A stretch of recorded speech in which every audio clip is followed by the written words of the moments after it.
In occasione del 50° anniversario della strage del Vajont, San Giovanni Lupatotto ha ricordato il drammatico evento che il 9 ottobre 1963 causò oltre 2000 vittime.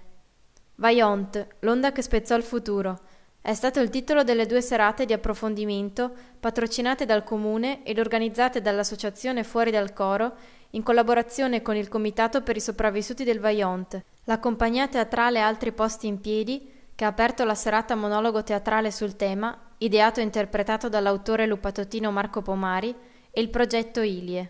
E come mai la scelta di portare qui stasera a Casa Novarini il disastro del Vajont? Noi ogni anno abbiamo un'iniziativa diversa e ogni anno cerchiamo di portare qualcosa di particolare. Abbiamo scelto il disastro del Vajont perché quest'anno è il 50° del disastro, perché un po' tutti siamo sempre un po' appassionati a questo argomento.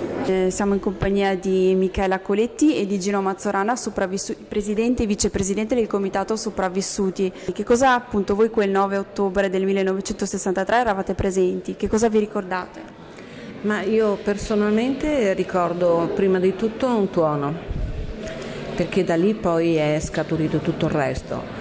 La cosa che ricordo perfettamente è appunto quello, poi tutto il resto sono sensazioni che sono difficili anche da spiegare. Il fatto che avevo l'idea che sotto il letto ci fosse un buco con una forza terrificante che mi voleva trascinare non so dove, il fatto che mi sembrava di avere il volto fatto di plastica perché avevo la sensazione che si allargasse e si restringesse, il fatto che pensavo di non aver più gli occhi per cui mi sono toccata il viso. E questo probabilmente mi sono fatta una bolla d'aria che mi ha permesso di respirare, perché ho fatto più di 350 metri in linea d'aria di volo ed ero totalmente sottoterra, avevo fuori un piede e una mano.